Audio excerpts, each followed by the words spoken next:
Hello everyone, welcome back to the channel. आप लोगों का स्वागत है। और अभी हम आज क्वेश्चन देखेंगे एक 44 नंबर। तो कोई भी क्वेश्चन करोगे लॉन्ग क्वेश्चन 6 नंबर का आएगा, याद रखना, ऐसे फॉर्मेट बना लेना। या आपने ऑपरेटिंग का तैयार कर लिया, उसके नीचे इन्वेस्टिंग, उसके नीचे फाइनेंसिंग, उसके बाद जो अगला पेज होगा उस पर हम वर्किंग नोट बनाएंगे। क्वेश्चन करना कैसा है, तो क्वेश्चन जब आप करोगे तो सबसे पहले आपको एडजस्टमेंट्स करनी होंगी। तो आप उस क्वेश्चन में देखो तो देखो पहली एडजस्टमेंट लिखी है कि additional loan was taken on 1 जुलाई 2016। लिया कि आपने जो भी एडिशनल लोन लिया वो जुलाई में लिया। तो देखो डेट का सिर्फ एक ही काम होता है, जब आप इंटरेस्ट की कैलकुलेशन करोगे तो वहां पे फर्क पड़ेगा। तो वर्किंग नोट जरा मैं इसका बना लेता हूं। पहले लोन देखते हैं कितना। लोन कौन सी एक्टिविटी में आता है? बैंक लोन कौन सी एक्टिविटी में आएगा? बोलो ना, फाइनेंसिंग। और क्या फाइनेंसिंग में आता है? कोई भी लोन और शेयर्स फाइनेंसिंग के अंदर आते हैं आपके। तो देखो यहाँ अगर आप लोन देखो तो लॉन्ग टर्म बोरिंग में नोट नंबर 2 है। देखो नोट नंबर 2 में दे रखा लोन 10% बैंक लोन, दिखा 10% लॉन्ग टर्म लोन के नाम से। पहले था वो 60,000 का, अब हो गया 80,000। दिख गया सबको? तो 60 से 80 यानी 20,000 बढ़ गया। और आपको सीधा सा बता रखा था बढ़ेगा तो प्लस होगा, घटेगा तो माइनस, कोई बढ़ने पे पैसा आएगा। तो लोन आ गया प्लस हो जाएगा, loan long term loan. Long term loan 20,000 तो हमने कर दिया प्लस। अब आती है बात इसके इंटरेस्ट की, क्योंकि इस पे दे रखा है आपको रेट। अब ध्यान से समझना, आप खुद बताना। साल के शुरू में जो लोन है वो 60,000 का है, एंड पे लोन कितने का हो गया? 80,000 का। और जो रेट है वो 10% का है। देखो मतलब 20,000 हमने इस साल लोन लिया है। अब वो साफ साफ लिखा कि जो भी हमने एडिशनल लोन लिया वो कब लिया है? 1 जुलाई को। आपका साल कब स्टार्ट होता है? अप्रैल में, और खत्म कब होता है? 31 मार्च को। तो देखो अगर यहाँ पे 20,000 का हमने लोन लिया है, तो देखो अगर मैं इंटरेस्ट की बात करूँ, आप खुद बताओ समझो। देखो ये जो 60,000 इस पे तो पूरे साल का इंटरेस्ट लगेगा, पूरे साल का। और ये जो 20,000 हमने जुलाई में लिया, तो यहाँ से इस पे भी तो हमें जुलाई से लेकर यहाँ तक का इंटरेस्ट देना पड़ेगा। यानी अगर मैं इंटरेस्ट की कैलकुलेशन करूं तो देखो 60,000 पे तो पूरे साल का इंटरेस्ट दूंगा मैं, 6,000 पे, कोई दिक्कत। और ये 20,000 पे सिर्फ 9 महीने का, जुलाई से लेकर मार्च 9 महीने होते हैं। यानी मुझे कुल मिला के 7,500 रुपीज का इंटरेस्ट देना पड़ेगा, इंटरेस्ट ऑन लोन। इसमें किसी को डाउट है? ये क्लियर है लोन का इंटरेस्ट? ठीक है। शुरू में 60 था, 20,000 और लिया तो 80 हो गया एंड पे। और शुरू वाले पे तो पूरे साल का लगता ही लगता है। और ये 20 आपने जुलाई में लिया है तो आपको 9 महीने का देना है। वही अगर मैं यहाँ लेता तो उस पर पूरे साल का होता, वही यहाँ होता तो नहीं होता उस पर। तो कंडीशंस बताई थी ना, फाइनेंसिंग कराई थी। इसमें क्लियर है, कोई दिक्कत? अब ये लोन इंटरेस्ट लोन का इफेक्ट कहाँ पड़ता है? एक तो फाइनेंसिंग में आएगा, माइनस होगा। आपने इंटरेस्ट पे किया तो यहाँ से घटेगा, इंटरेस्ट ऑन बेल लोन है ना। कितने का इंटरेस्ट पे करा आपने? 7,500, यहाँ से माइनस, कोई दिक्कत? और आपको याद होगा ये जो इंटरेस्ट ऑन लोन होता है आपका, ये ऑपरेटिंग के अंदर भी आता है, इस वाले हेड में, सेकंड हेड के अंदर। तो यहाँ प्लस कर देंगे, इंटरेस्ट ऑन लोन। यहाँ तक कोई दिक्कत? पहली एडजस्टमेंट खत्म, कोई डाउट है? अब देखो दूसरी एडजस्टमेंट देखो जरा। दूसरा लिखा है टैक्स ऑफ 53,000 पेड। कभी भी टैक्स की एडजस्टमेंट है तो ऊपर देखो, ऊपर क्या टैक्स है? तो ऊपर देखो नोट नंबर 3 में देखो, दे रखा ना, टैक्स का ओपनिंग और क्लोजिंग दे रखा है, प्रोविजन फॉर टैक्स का। तो ओपनिंग क्लोजिंग भी दिया हुआ है और एडजस्टमेंट भी दिया हुआ है। तो मैंने आपको बताया था कि आपको क्या करना पड़ेगा? अकाउंट बनाना पड़ेगा। तो जरा हम अकाउंट बना लेते हैं इसका। तो यहाँ दूसरा working note, provision for tax account, provision for tax account. Opening यहां लिखेंगे बाय बैलेंस बीडी, क्लोजिंग यहां लिखेंगे टू बैलेंस सीडी। तो ओपनिंग अगर आप देखो यहाँ पे, तो प्रोविजन फॉर टैक्स का ओपनिंग है 70,000 और क्लोजिंग कितना आपका? 68। अब नीचे आपको जो एडजस्टमेंट लिखा है, लिखा है टैक्स 53,000 पेड ड्यूरिंग द, मतलब आपको पेमेंट दी हुई है। और पेमेंट आती है इस तरफ, टू बैंक, जो भी आपने पेड किया। कितना पेड दिया? 53। तो यहां से निकल जाएगा by profit and loss made. तो इसे भी निकाल लेते जरा। ये वो है ऊपर जो टॉप पे ऑपरेटिंग में प्लस होता था, ऑपरेटिंग में जो सबसे ऊपर प्लस करते थे ना, कितना हमने बनाया था कि हमें इतना प्रोविजन पे करना होगा। और ये एक्चुअली में जो हमने प्रोविजन टैक्स पे करा है।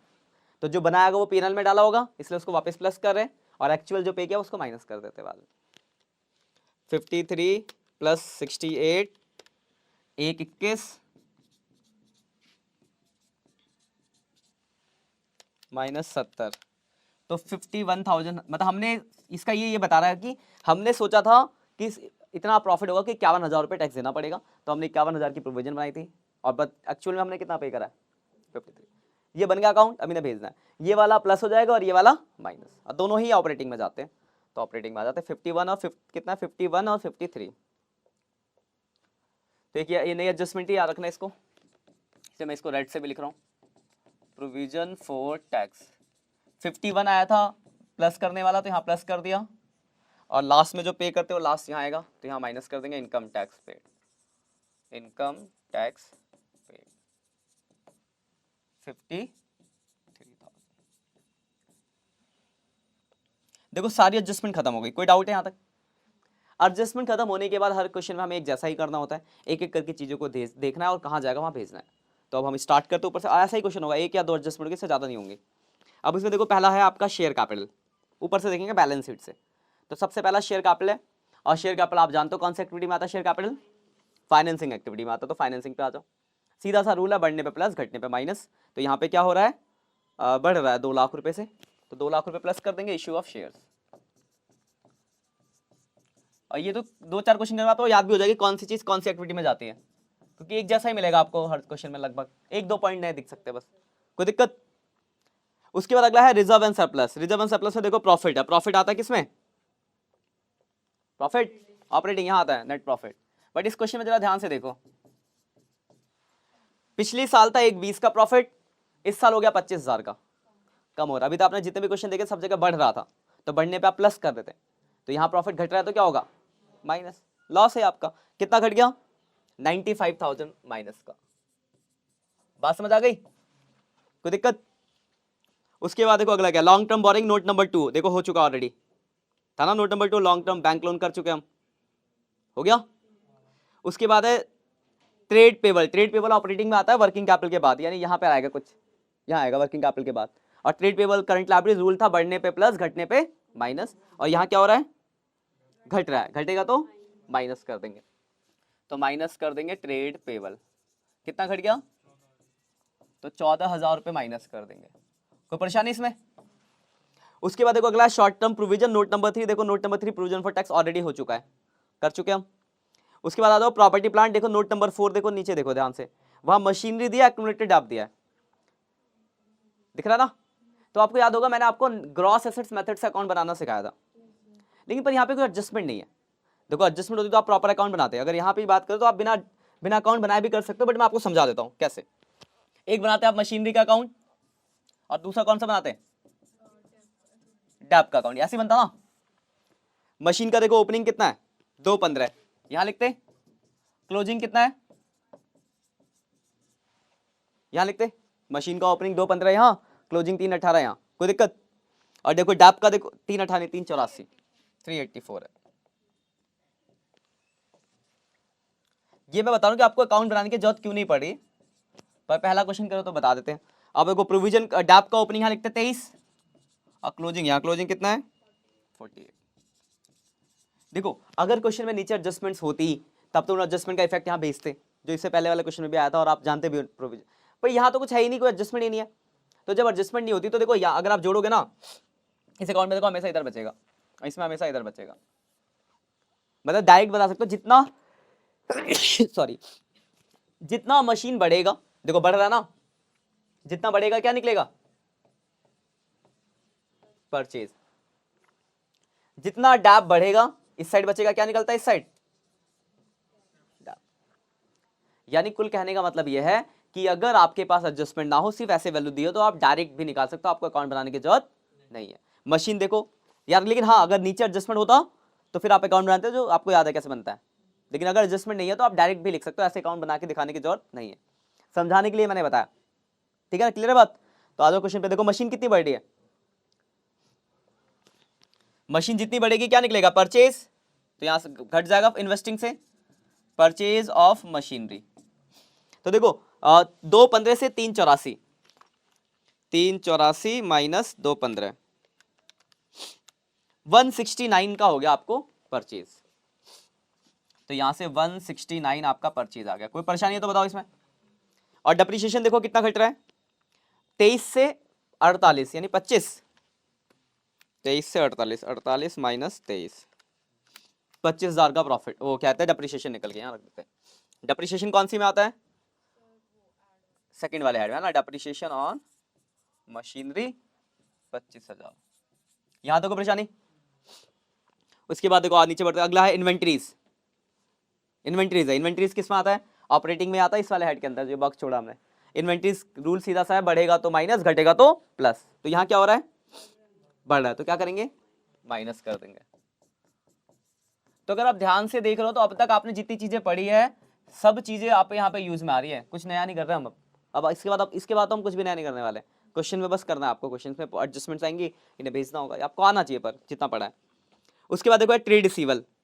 ट्रेड रिसीवल देखो क्या हो रहा है, 65 से 51 घट गया ना, घट गया तो प्लस कितना घट गया? 14,000, 14,000 रुपये बढ़ गया, 14 प्लस कर, घट गया प्लस कर देंगे। देखो कैश इन कैश इक्विवेलेंट आता नहीं है तो उसको भी छोड़ देंगे, लास्ट में आता है। उसके बाद देखो अदर करंट एसेट्स है, देखो 4,000 से 0 हो गया, इसका मतलब क्या हो रहा है? घट रहा है, प्लस हो जाएगा। कितना घटा? पिछले साल 4,000 था, अब 0 हो गया, इसका मतलब कितना? 4,000 कम हुआ, 4,000 प्लस करेंगे। परेशानी यहाँ तक सारे पॉइंट हो गए, बस वो लास्ट वाला रह गया कैश एंड कैश इक्विवेलेंट, तो वो हम उसका जादू देखते हैं बाद में, तो करेंगे इसके बाद। पिछली बार देखा था ना। अब देखो जरा इसको आंसर निकालते हैं। पहला का 95 माइनस प्लस का 51, ये आ गया माइनस का 44, ये है 7,500 प्लस 25, ये है 32,500, ये आपका है नहीं, तो जो ये आ रहा आप यहाँ तक कोई परेशानी है? ठीक है ना, जोड़ दिया हमने। यहाँ तक जोड़ घटा के जो आता था ये आता था net profit before working capital change, जो कि नेगेटिव आ रहा है 11,500 negative, minus 14,000 minus 7,000 plus 14,000 plus 4,000 minus 53,000। तो ऑपरेटिंग का आंसर नेगेटिव आ रहा है 67,500। नेगेटिव आया तो इसको क्या लिखेंगे? Cash used in operating activity. यहां तक कोई परेशानी? इन्वेस्टिंग का अगर आप आंसर देखो, इन्वेस्टिंग में तो ज्यादा चीजें होती नहीं, इसमें तो सिर्फ एक ही है। इन्वेस्टिंग का आंसर देखो क्या आ रहा है? नेगेटिव आ रहा है 169। तो ये भी क्या हो गया? Cash used in investing activity. को परेशानी यहां तक? इसके बाद आते हैं फाइनेंसिंग पे। फाइनेंसिंग का आंसर पॉजिटिव है, 2 lakh plus 20,000, 2 lakh plus 20,000 minus 7,500, यार 2,12,500 पॉजिटिव, 2,12,500 है ना, 2,12,500। ये आ गया आपका cash flow from financing activity. अब देखो इसके बाद आपको क्या करना, ध्यान से देखना। ये है आपका ए, पहला कहां गया? ये रहा, पहले का आंसर ये है, ये पहला है, ये दूसरा है, और ये आपका तीसरा है। ठीक है, हम क्या करते हैं? इन तीनों को प्लस करते हैं, मतलब ए प्लस बी प्लस, मतलब operating plus investing plus financing, तीनों को जोड़ेंगे। तो देखो फाइनेंसिंग तो दिख रहा है आपको 2,12,500, ये प्लस का है, बाकी दोनों माइनस से। इन्वेस्टिंग था इतना माइनस 169, और ये माइनस है 67,500, मतलब ये दोनों माइनस है प्लस है, तो इनको जोड़ के अगर देखें तो नेट वैल्यू क्या आ रही है? प्लस या माइनस? तो माइनस आएगी 169 67,500। तो देखो आपको इन सबको जोड़ता हूं, हमें नेगेटिव आ 24,000 किस में आ रहा है? माइनस में आ रहा है, प्लस में भी आ सकता है। तो तीनों को जोड़ के जो भी आएगा यहां लिखेंगे नेट कैश, प्लस में आएगा तो इंक्रीज लिखेंगे, माइनस में आएगा तो डिक्रीज। तो यहां माइनस में आ रहा है तो क्या लिखेंगे? Net cash decrease. और कितने माइनस में आया? 24। समझ में आना कैसे निकला ये? हमने ऑपरेटिंग इन्वेस्टिंग फाइनेंसिंग तीनों को ऐड करा, तो वो अगर प्लस आता है तो नेट कैश इंक्रीज लिखना है, माइनस आएगा तो नेट कैश डिक्रीज लिखना है। यहां तक ठीक है? अब इसके बाद आपको क्या करना है? इसके बाद वो जादू आपका, आप मुझे ओपनिंग बताओगे, opening cash and cash equivalent, तो मैं आपको क्लोजिंग बता दूंगा।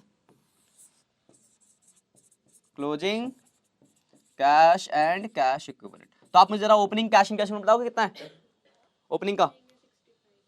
कैश एंड कैश इक्विवेलेंट, ध्यान से देखो, 49, गलत बताओगे तो गलत जादू कैसे होगा? 49, इसमें अगर मैं इसको जोड़ू तो 49 माइनस 24 कितना आएगा? 25। क्लोजिंग देखो कितना आपका 25 है। बात समझ आई क्या करा हमने? क्या क्या नीचे वहां से देख के लिख दोगे, ये कह रही हो? लेकिन फिर आपको ये कैसे पता चलेगा कि आपने किसका? हाँ, तो ओपनिंग और क्लोजिंग का डिफरेंस ही ये होता है। आपको वेरीफाई कैसे होगा वहां पे, समझे बात को? अब वहां पे आंसर थोड़ी दिए होंगे, तो आप जब ये वेरीफाई करना है कि अगर आप नेट कैश इनकी जगह जो है उसमें अगर आप ओपनिंग को जोड़ रहे हो तो अगर क्लोजिंग के बराबर आ रहा तो मतलब आपने सही करा है 90%। फिर भी गलती हो सकती है, मान लो कोई चीज बताया था लास्ट, जैसे मान लो एग्जाम्पल वो शेयर्स आता है फाइनेंसिंग में, पर कोई बिल्कुल नहीं पढ़ के गया, एकदम उठ के चले गया एग्जाम देने, समझा वैसे मजाक है, और शेयर को लिख के आ गया ऑपरेटिंग में। जो चीज फाइनेंसिंग प्लस होनी थी ऑपरेटिंग प्लस हुई, नेट आंसर तो मैच कर जाएगा पर है तो गलत। पर वैसे बेसिकली पढ़ के अगर आप जा रहे हो तो इतना तो पता होना चाहिए, कॉमन है, एक तो प्राइमरी काम हो गया हो कि आपको इतना पता हो कौन सी चीज कहाँ जा रही है, तो इससे आपका एक वेरीफाई हो जाता है कि आपने सही करा है गलत करा है। तो ये पूरा प्रोसेस है कैश फ्लो करने का। क्या होगा, एक बैलेंस शीट होगी, नीचे एक दो एडजस्टमेंट्स होंगे, पहले आपको उन एडजस्टमेंट्स को करना होगा, उन एडजस्टमेंट जो भी दिया उसको देखना, हो सकता है उसी में आपको समझ नहीं आए कि एडजस्टमेंट कहाँ जाएगी। अब देखो डाउट्स क्या आएंगे, एक एडजस्टमेंट की लैंग्वेज समझना, अगर उसमें दिक्कत आए तो पूछोगे यहाँ बैठ के, और दूसरा हो सकता है कोई ऐसा पॉइंट है जो आपको समझना है, वो क्वेश्चन करके दूर होंगे। याद क्या क्या रखना है, ऑपरेटिंग का पूरा फॉर्मेट, इन्वेस्टिंग में क्या क्या आता है, और इन्वेस्टिंग के दोनों तरह से अकाउंट बनाना, ग्रॉस एसेट्स और नेट एसेट्स मेथड से account banana, provision for tax के अकाउंट कब बनेगा कब नहीं बनेगा उसकी ट्रीटमेंट, और फाइनेंसिंग के क्या क्या आता है। इतनी चीज़ें आपको याद रहनी चाहिए, तब जाके क्वेश्चन बनेंगे। अगर आपने नहीं पढ़ा तो पहले उन्हें ठीक करो, फिर जाके क्वेश्चन पे आओ, क्योंकि 8 नंबर का चैप्टर है और हो गया मेरी तरफ से खत्म। आपको बस क्वेश्चन करने हैं, 8-10 क्वेश्चन कराऊंगा, उसके बाद खत्म कर दूंगा, ठीक है? बाकी मिलते हैं नेक्स्ट लेक्चर में बच्चों, आप लोग भी इन्हें नोट कर लो, जरा देख लो। क्वेश्चन आपके स्क्रीन पे लगा दिया होगा मैंने स्टार्टिंग में ही।